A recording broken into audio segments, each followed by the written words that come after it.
Olá pessoal, eu sou Daniel Ribeiro e hoje eu vou falar um pouco sobre o Bitcoin.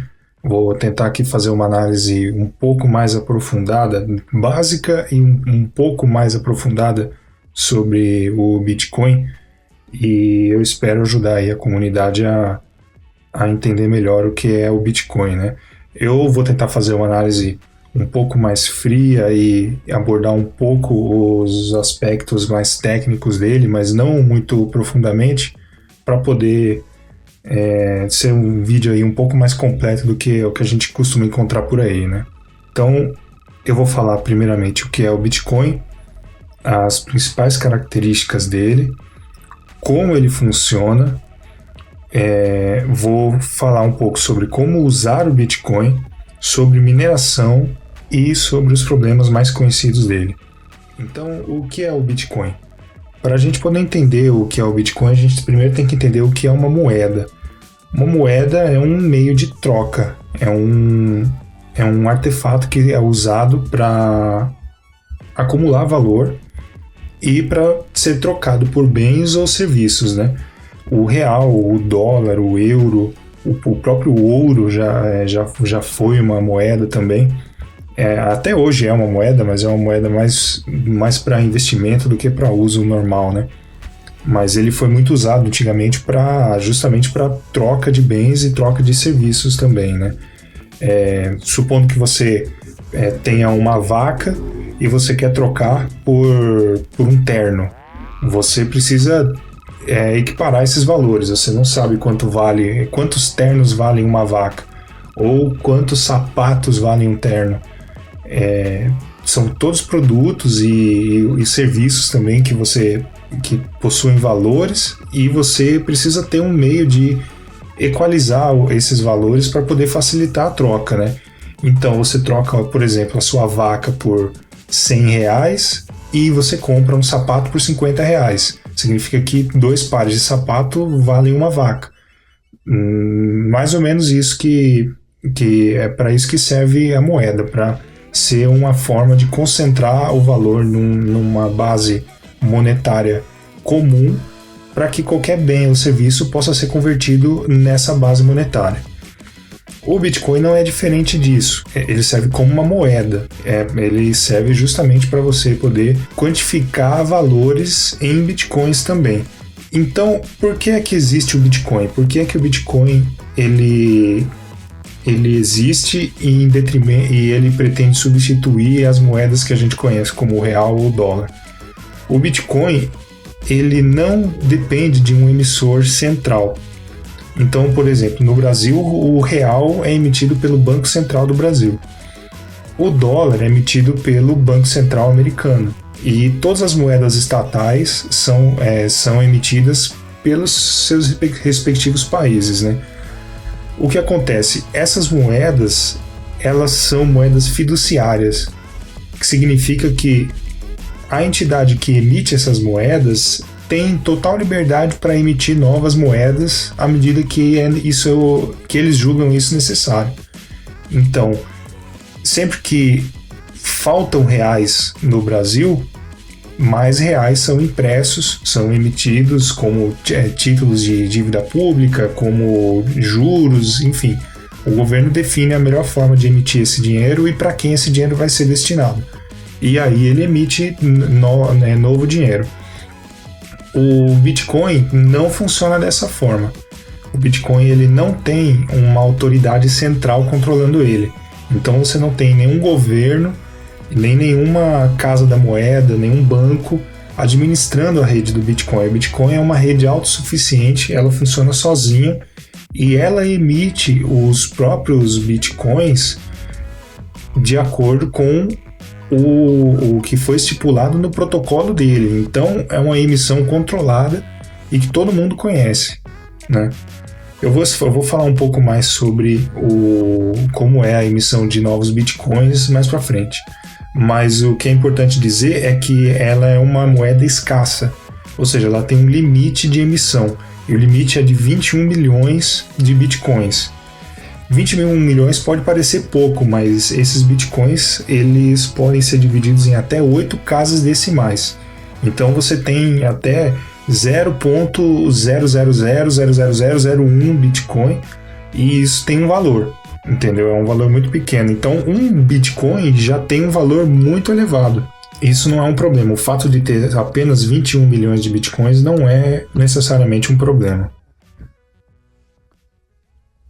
Então, como que funciona o Bitcoin?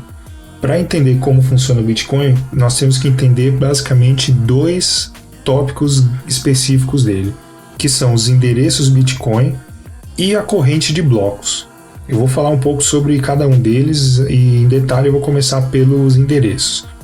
Um endereço Bitcoin é um código de até 34 caracteres, entre 27 e 34 caracteres, que é um endereço onde você pode armazenar os seus Bitcoins. Você pode gerar inúmeros endereços Bitcoins. Esses endereços são praticamente infinitos.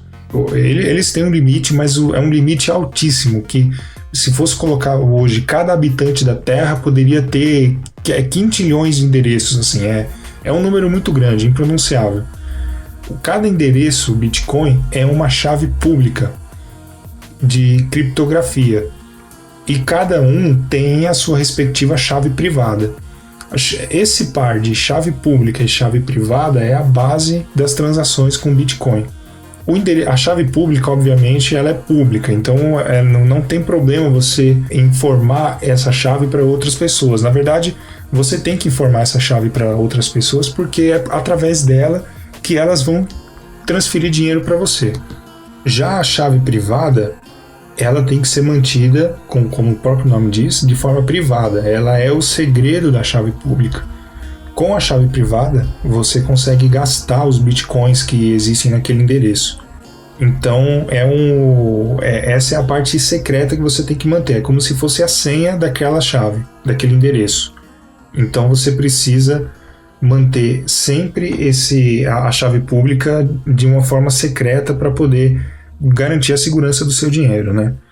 Um artifício que é muito usado nas transações do Bitcoin são os QR Codes, que são esses desenhos de código parece um código de barras, só que com vários quadradinhos.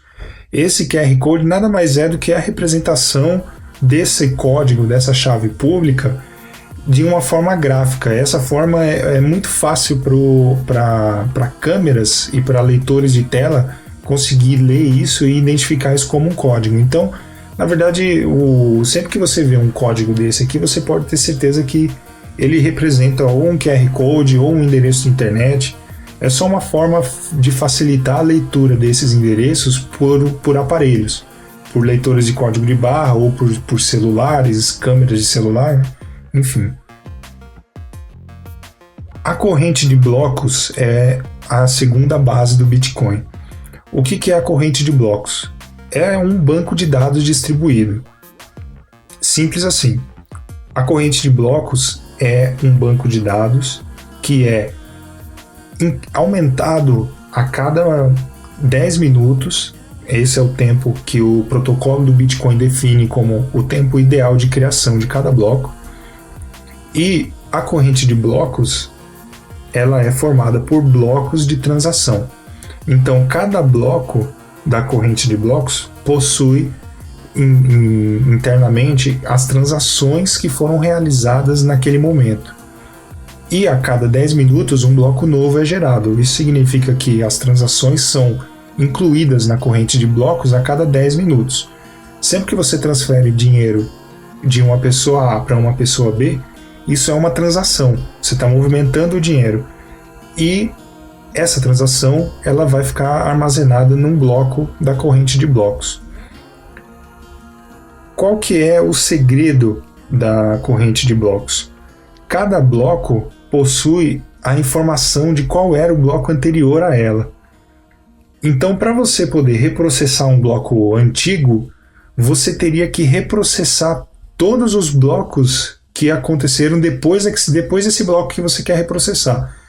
Isso, computacionalmente, é impossível de fazer, porque para você poder gerar cada bloco, a quantidade de processamento que um computador tem que fazer é muito grande.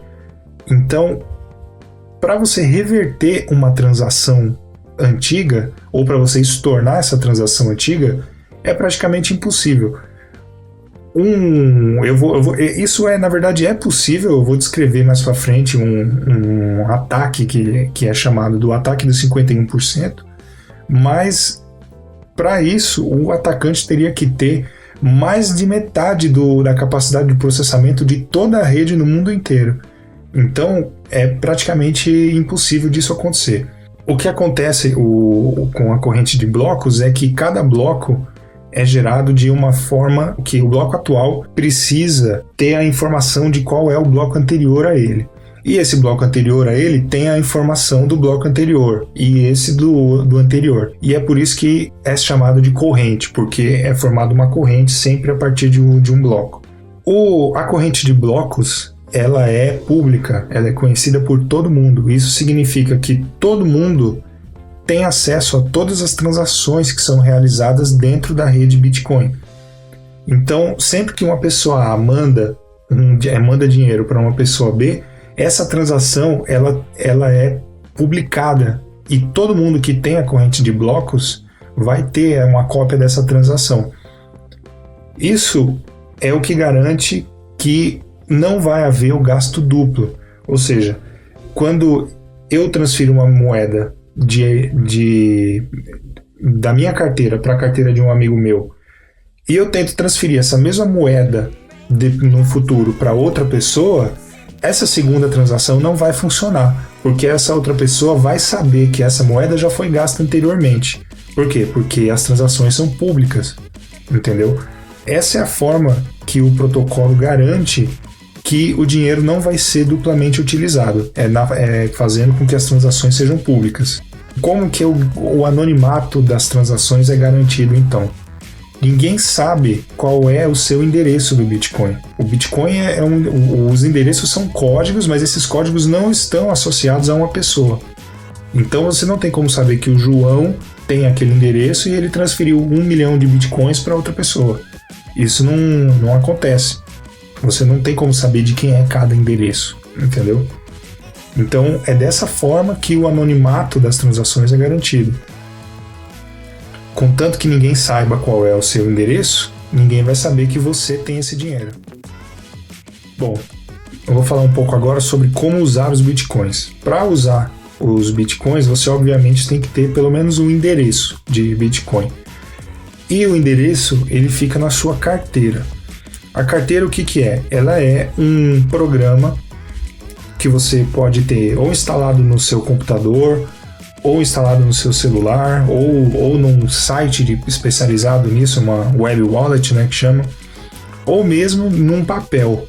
Você pode ter uma carteira em papel também.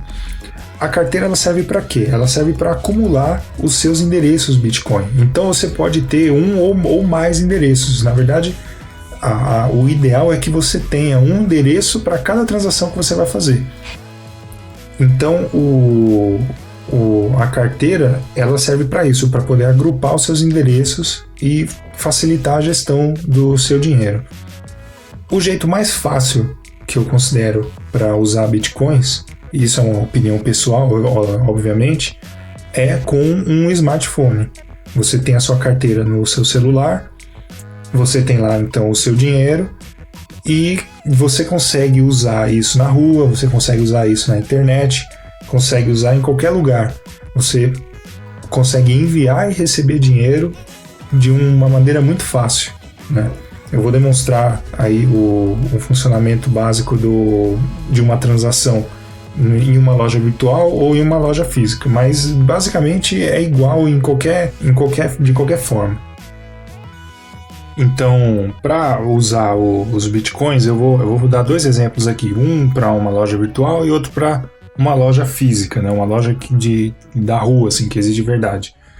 Em uma loja virtual, o funcionamento é bem simples. Você escolhe os produtos que você quer comprar. Na hora de você fechar a sua compra e fazer o pagamento, você escolhe a forma de pagamento Bitcoin e a loja vai gerar um endereço e vai te dar o valor que você tem que transferir para esse endereço.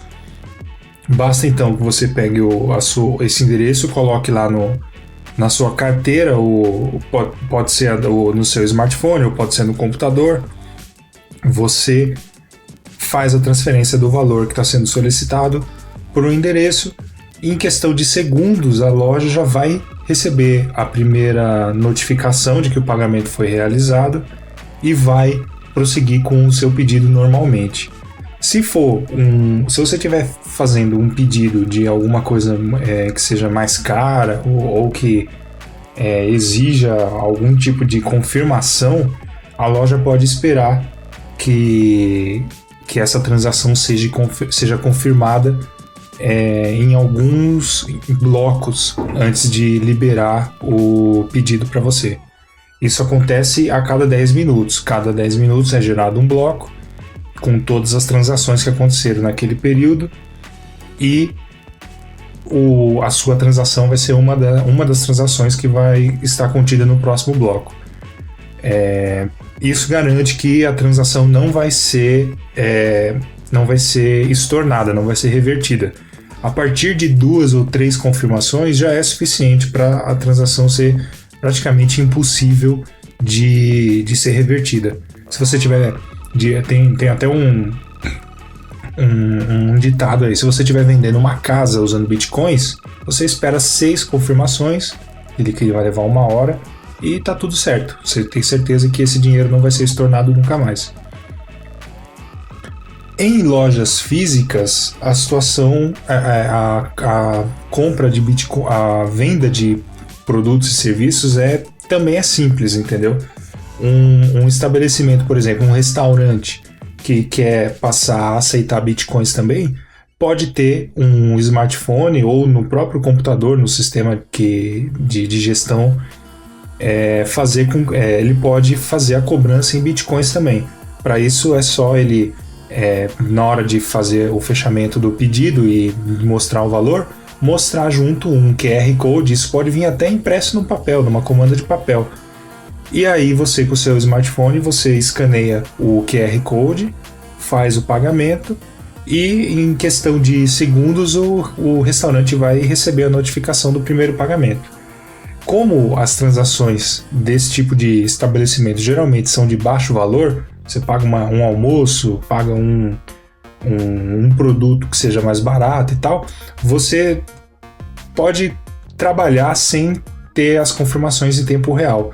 Você vai receber a primeira confirmação a partir de 10 minutos, mas a chance de que você tenha um gasto duplo com uma transação originada a partir de um celular é muito pequena. Então você pode ficar tranquilo com relação a isso, se você for o dono do estabelecimento, né? A compra é bem tranquila também. Bom, para você comprar ou vender bitcoins, existem basicamente 2 formas. Uma é através da casa de câmbio e a outra é diretamente de outra pessoa, né? Existem algumas casas de câmbio que são chamadas de exchanges lá fora, né? Aqui são casas de câmbio, como o Mercado Bitcoin, o Bitcoin to You, o Bitfication, entre outros aí que aceitam depósitos em reais e você pode comprar bitcoins usando reais, né?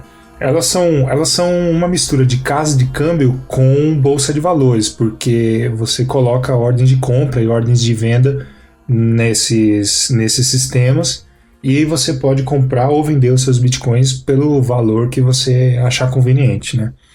Outra forma de fazer isso é diretamente das pessoas que têm bitcoins. Então existem sites, por exemplo, o Local Bitcoins, onde você pode anunciar que você está querendo comprar ou vender bitcoins. Você diz lá quais são as condições, o valor que você quer pagar, o valor que você está cobrando, enfim, da onde você é e como vai ser conduzida essa negociação. Alguns vendedores vendem até pessoalmente bitcoins. Você marca um dia e hora, você encontra com o vendedor num local que vocês combinaram e faz a troca. Você paga para ele em dinheiro e recebe os bitcoins na hora. Bom, eu vou falar um pouco agora sobre mineração. Eu falei anteriormente que os blocos são gerados a cada 10 minutos e e que eles contêm todas as transações e tal, mas você deve estar se perguntando se o Bitcoin não tem uma autoridade central, então quem é que gera esses blocos, né? Onde eles ficam armazenados, né? E a resposta para isso é o processo de mineração. A mineração, ela é quando é um processo computacional, né? São computadores que fazem isso. E esses computadores, eles estão conectados em rede, pela internet, né? Mas numa rede P2P, que é uma rede descentralizada, criada especificamente para esse fim. E o que acontece? Esses computadores todos estão competindo para descobrir o próximo bloco. Então, existe uma carga de processamento enorme para você poder descobrir qual vai ser o próximo bloco da corrente de blocos. Quem descobre esse bloco tem uma recompensa. A recompensa atualmente está em 25 bitcoins por bloco. Então, o minerador, né, o computador ou o grupo de mineradores que consegue descobrir qual vai ser o próximo bloco a partir de um processo computacional que demanda muita capacidade de processamento do computador, esse minerador vai ser recompensado com 25 bitcoins. Então, esse bloco vai conter todas as transações que aconteceram naquele período e mais uma transação de emissão de novos bitcoins. São 25 bitcoins por bloco. O tempo médio de criação de cada bloco é de 10 minutos. Ele pode não ser exatamente 10 minutos, mas o protocolo tenta colocar como tempo ideal 10 minutos. Então, o que acontece? Prevendo que a cada ano, a cada 6 meses, sei lá, a capacidade de processamento dos computadores fica mais e mais potente, né, mais veloz, o protocolo prevê que o cálculo que é necessário para poder fazer um novo bloco tem que ser dificultado. Então o que ele faz? A cada 2016 blocos, o protocolo verifica quanto tempo, em média, os últimos 2016 blocos foram gerados para poder definir qual vai ser a dificuldade dos próximos 2016 blocos.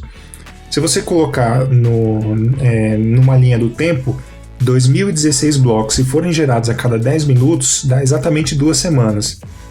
Então, a cada 2 semanas, a dificuldade da mineração é recalculada pela própria rede, e a própria rede define que o processo de mineração vai ser mais difícil ou mais fácil, né? Isso tudo depende do quê? Da capacidade de processamento de toda a rede. Então, no começo do Bitcoin, por exemplo, em 2009, com um computador simples da época, com uma placa de vídeo barata, já era suficiente para poder minerar Bitcoins com relativa facilidade, né? Hoje em dia, existe hardware especializado na mineração de Bitcoins, que é hardware que consegue superar milhares de vezes o desempenho de uma placa de vídeo para essa tarefa, né? Então, a dificuldade aumentou absurdamente, né? O índice de dificuldade aumentou muito para poder compensar o avanço tecnológico da rede, você entendeu? Então, isso significa o quê? Que minerar usando o seu computador e uma placa de vídeo já não serve para mais nada, porque esse equipamento não tem velocidade suficiente para acompanhar o resto da rede, entendeu? Só que isso não é um problema. Eu costumo dizer o seguinte: o dinheiro não é para você imprimir em casa, entendeu? Você não imprime reais em casa, você não imprime dólares, euros, você não escava o chão da sua casa para tentar achar ouro, você entendeu? Então você não tem que minerar. Dinheiro não foi feito para ser criado assim. É claro que se você tiver condições de hardware para poder fazer isso, é uma forma de você ganhar dinheiro. Assim como existem empresas de mineração que mineram ouro, eles ganham dinheiro com isso, entendeu? Mas isso não é necessário. O dinheiro ele foi feito para quê? Para ser trocado. Você troca o seu trabalho por dinheiro, você troca o seu dinheiro por produtos e serviços. Então, o processo de mineração não é fundamental para o Bitcoin. Quem pode minerar já está minerando. E você sozinho, com um computador simples, com uma placa de vídeo, você provavelmente não vai conseguir minerar nada. Mesmo que você tenha hardware dedicado para isso, que são os ASIC miners, são equipamentos criados especificamente para a tarefa de mineração. Esses equipamentos eles são muito mais potentes do que um computador normal, mas ainda assim, sozinhos, eles não representam praticamente nenhum poder de processamento se comparado ao da rede. Então você tem vários equipamentos, vários computadores competindo para poder descobrir o próximo bloco da corrente de blocos, inclusive o seu. Então a sua chance de descobrir o próximo bloco é a mesma fração de capacidade de processamento do seu computador em relação ao restante da rede. Ou seja, nos dias atuais é muito pouco, entendeu? A rede atualmente está com uma capacidade de processamento de 5.000 terahashes por segundo. Então, são 5.000 trilhões ou 5 quatrilhões, né, de assinaturas por segundo. O hash é a assinatura, é o cálculo que é necessário para poder descobrir um bloco. Então, você tem 5 quatrilhões de assinaturas sendo tentadas por segundo para poder você descobrir um bloco a cada 10 minutos. Entendeu? Se o seu computador não faz nada próximo disso, então você realmente não tem que estar minerando. Você pode usar o Bitcoin, você faz suas compras, você vende, você negocia, mas você não tem que estar minerando. Certo? E eu já falei sobre a recompensa, né? A recompensa ela também é o seguinte, ela é reduzida a cada 4 anos. Então ela já foi de 50 bitcoins por bloco. Agora, em 2013, ela passou a ser de 25 bitcoins por bloco. Daqui 4 anos, ela vai ser reduzida pela metade novamente, vai ser de 12,5 bitcoins por cada bloco, e assim sucessivamente. A cada 4 anos, a recompensa é diminuída pela metade. Por que isso? Porque o Bitcoin é uma moeda escassa, ela é uma moeda que nunca vai ultrapassar os 21 milhões de bitcoins. E ela só vai atingir esses 21 milhões de bitcoins no ano de 2140. Então tá muito longe ainda, você entendeu? Qual que é a ideia? O Bitcoin sendo escasso, sendo um ativo que não pode ser gerado descontroladamente, ele vai se valorizar, certo? Hoje nós estamos em novembro de 2013. Um Bitcoin vale R$2.000. E a tendência de que esse valor aumente ainda mais e só aumente no futuro. Por quê? Porque o Bitcoin é uma moeda deflacionária, enquanto o real é uma moeda fiduciária, ou seja, uma moeda que inflaciona. O governo ele vai seguir imprimindo novos reais descontroladamente, provavelmente, e isso vai desvalorizar cada real. Comparado ao Bitcoin, que não pode ser impresso, não pode ser criado descontroladamente, ele vai só se valorizar em relação ao real e a todas as outras moedas estatais, que são todas moedas fiduciárias. Ainda sobre mineração, se você sozinho, com o seu computador ou com o seu ASIC miner, você provavelmente não consegue minerar um Bitcoin, porque se você está concorrendo com tantas outras máquinas, a sua chance sozinho de conseguir descobrir um bloco e ele ganhar 25 Bitcoins é muito pequena. Então, para resolver esse problema, existem os pools de mineração, que são os grupos de mineração. São pessoas que resolveram criar grupos para poder fazer o processamento distribuído e juntas descobrirem um único bloco. Então você tem, por exemplo, um grupo com 1.000 mineradores. Somando toda a capacidade de processamento de todos esses 1.000 mineradores, você vai ter um número maior, um número mais representativo. Qual que é a ideia? É que todos esses mineradores juntos consigam achar um bloco e achar os 25 bitcoins. Dessa forma, esses 25 bitcoins são rateados entre todos os mineradores, de acordo com a forma com que cada um contribuiu para esse pool, né? Então, você aumenta a frequência com que você ganha a recompensa, mas você diminui a recompensa porque você tem que dividir ela com os outros mineradores do mesmo grupo, né? É uma forma de ganhar o dinheiro mais rapidamente, né? Bom, agora eu vou falar um pouco sobre os problemas conhecidos. Um deles eu já tinha adiantado, que é o ataque de 51%.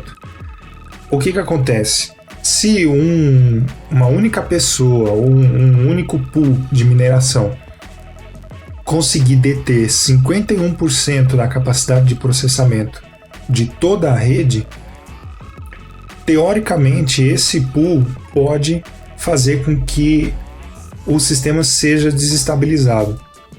Ou seja, se todo mundo está competindo para poder encontrar o próximo bloco, quem tem mais da metade de capacidade da rede tem, obviamente, mais da metade das chances de encontrar o próximo bloco.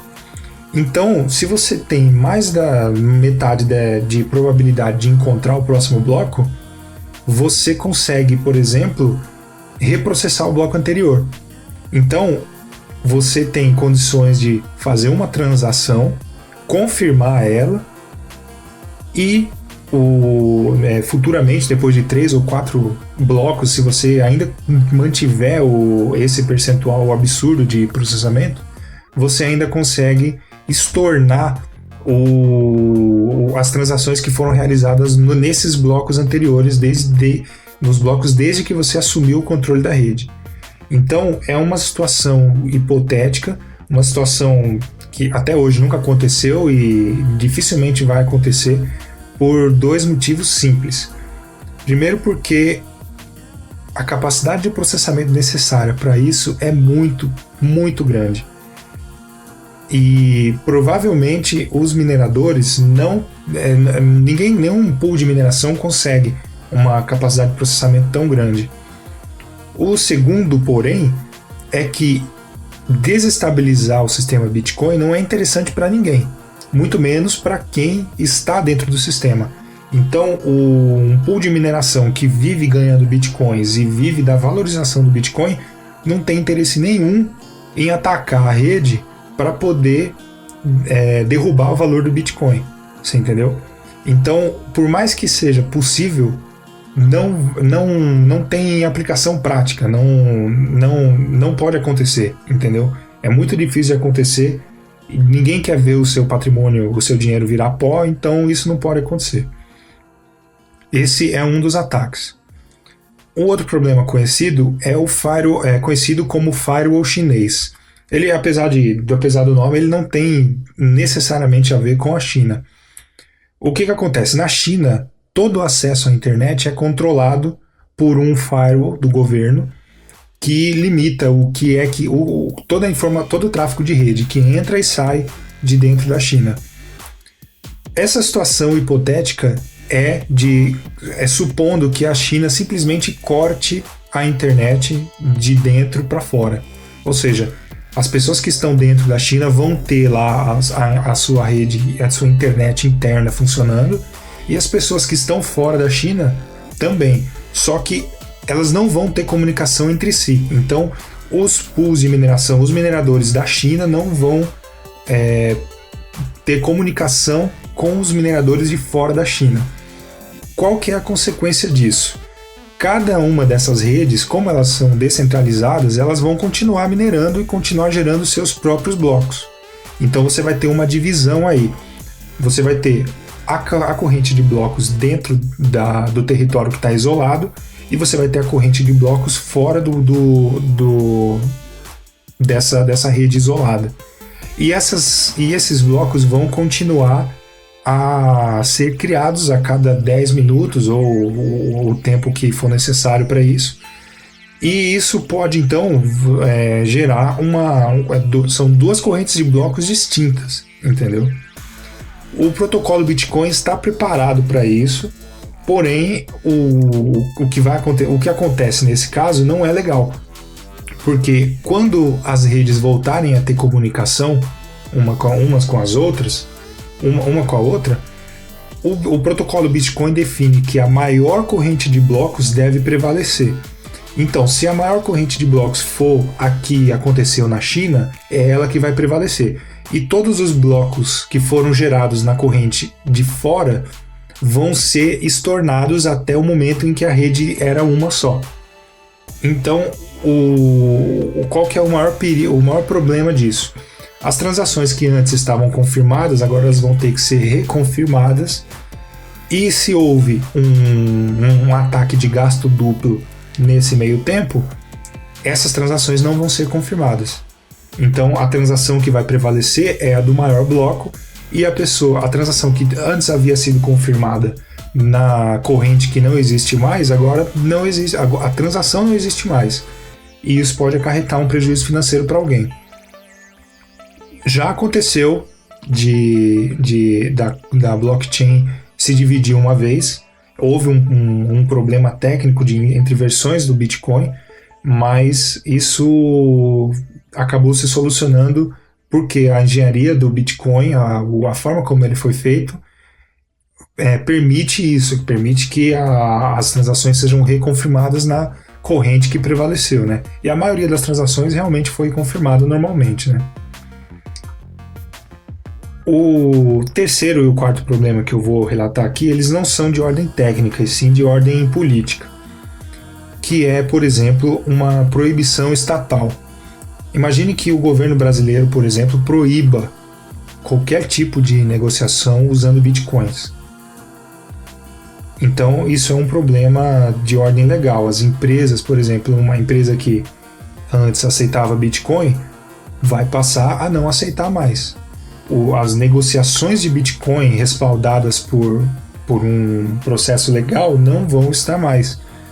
E o empresário, ele não quer trabalhar fora da lei, entendeu? Se você tem um comércio, se você tem uma empresa, uma loja de eletrodomésticos, por exemplo, você não vai querer ter um fiscal do governo pegando no seu pé porque você aceita bitcoins também. Você vai simplesmente parar de aceitar bitcoins, e isso não é bom para a economia do Bitcoin. É uma possibilidade, pode acontecer. Obviamente, isso não vai parar o Bitcoin. Ele vai provavelmente dificultar a adesão do Bitcoin em um determinado país, no Brasil, nos Estados Unidos, em qualquer lugar onde ele for proibido. Mas a rede em si vai continuar funcionando. Então, essa é uma preocupação também. E outra preocupação é a economia deflacionária do Bitcoin. Não necessariamente isso é um problema. Há quem diga que você ter uma economia deflacionária é bom, porque o valor do seu dinheiro é mantido. Então, por exemplo, se você tem hoje um Bitcoin que vale R$2.000 e amanhã ele vale R$2.500, o seu poder de compra aumentou. Você não teve que trabalhar mais por isso, você só guardou, você só poupou o seu dinheiro e amanhã o seu dinheiro vale mais. Isso é uma economia deflacionária. É o contrário da economia inflacionária, que é a economia que a gente está acostumado a conhecer. A gente vai você vai num supermercado hoje comprar um pacote de biscoitos, ele custa R$1. Se você for o mês que vem, ele custa R$1,20. Então, o seu poder de compra diminui. Se você guardou reais, se você simplesmente guardou o seu dinheiro e não trabalhou para aumentar o seu dinheiro, amanhã o seu dinheiro vale menos. Isso é uma economia inflacionária. O Bitcoin é o contrário, é uma economia deflacionária. Há quem diga que isso é um problema, porque isso faz manter o poder de quem tem mais dinheiro. E em parte é verdade. Se você tem a capacidade de poupar o seu dinheiro, você vai ter mais poder. Só que ninguém consegue poupar para sempre. Você entendeu? Numa economia deflacionária, os juros não compensam o investimento. Os juros são baixos.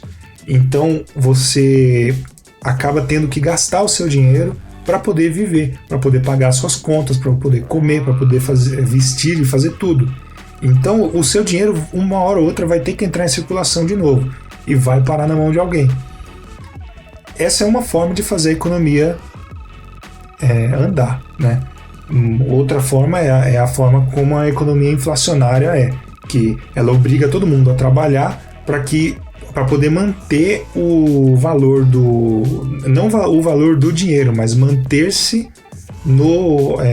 com dinheiro, com poder de compra equivalente, entendeu? Então você tem que trabalhar para você poder ter dinheiro, para você poder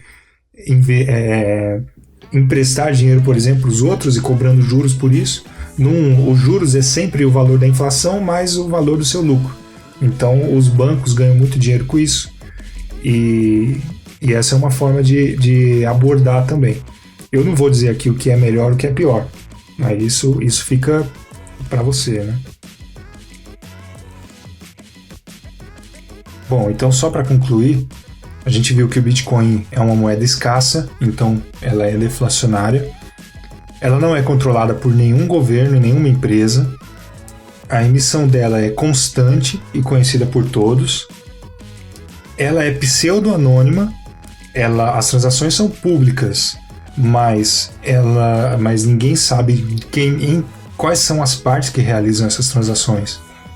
As transações não podem ser estornadas.